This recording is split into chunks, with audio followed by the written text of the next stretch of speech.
নতুন ফিশারিঘাট মাছ বাজারে অদৃশ্য নিয়ন্ত্রণ, আত্মগোপনের থেকেও সক্রিয় বাবুল, অভিযোগ ব্যবসায়ীদের। চট্টগ্রামের নতুন ফিশারিঘাট মাছ বাজারকে ঘিরে নিয়ন্ত্রণ ও প্রভাব বিস্তার নিয়ে উঠেছে নানা অভিযোগ।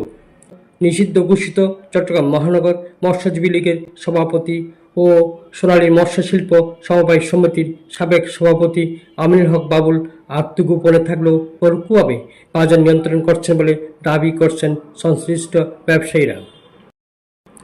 অভিযোগ রয়েছে 5 আগস্ট পরবর্তী সময়ে বাজার পরিচালনার দায়িত্বে থাকা সভাপতি মোহাম্মদ আলী, সহসভাপতি নূর হোসেনের মাধ্যমে বাবুল তার প্রভাব বজায় রেখেছেন।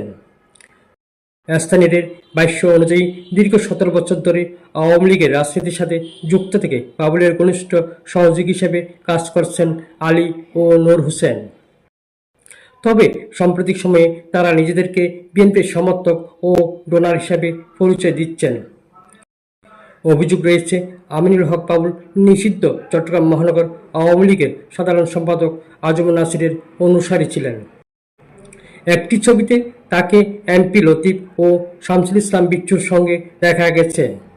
এছাড়া জুলাই ছাত্র আন্দোলনে আওয়ামী লীগের অঙ্গ সংগঠনকে অর্থ যোগান দেওয়ার অভিযোগ আমিনুল হক বাবুলের বিরুদ্ধে। নাম প্রকাশে অনিচ্ছুক একাধিক ব্যবসায়ী জানান, জুলাই ছাত্র আন্দোলন বানচাল করতে চাঁদা দিতে বাধ্য করা হয়েছিল ব্যবসায়ীদের। কেউ চাঁদা দিতে অস্বীকৃতি জানালে তাকে বিএনপি বা জামাতের কর্মী হিসেবে অভিযুক্ত করে মামলার হুমকি দেওয়া হতো। ওই সময়ে বর্তমান সভাপতি মোহাম্মদ আলী, সহসভাপতি হোসেনও সক্রিয় ভূমিকা পালন করছেন বলে অভিযোগ রয়েছে। রাজনৈতিক ব্যানার পাল্টিয়ে এখন বিভিন্ন অজুহাতে ব্যবসায়ীদেরকে চাঁদা দিতে বাধ্য করছেন নূর হোসেন ও চকরিয়ার মোহাম্মদ সেলিম। তারা বাজারের চাঁদাবাজি সিন্ডিকেটের মূল হোতা। অন্যদিকে সহসভাপতি নূর হোসেনের বিরুদ্ধে গুরুতর অভিযোগ উঠেছে। কয়েকজন ব্যবসায়ী দাবি, চট্টগ্রামের শীর্ষ সন্ত্রাসী যুবলীগ ক্যাডার হেলাল আকবর বাবরের সঙ্গে তার ঘনিষ্ঠ পারিবারিক সম্পর্ক রয়েছে। তিনি তার ভগ্নিপতি। অভিযোগ অনুযায়ী নূর হোসেন বাবরের ক্যাশিয়ার হিসেবে কাজ করতেন এবং মাছ বাজারের ব্যবসায়ীদের কাছ থেকে ভয়ভীতি দেখিয়ে মাসিক চাঁদা আদায় করতেন।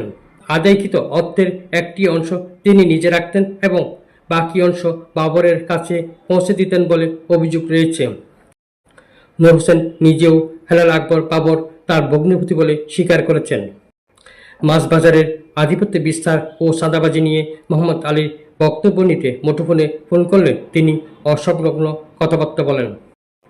তবে বিষয়টি নিয়ে বাজারের সাধারণ ব্যবসায়ীদের মধ্যে উদ্বেগ ও অসন্তোষ বাড়ছে।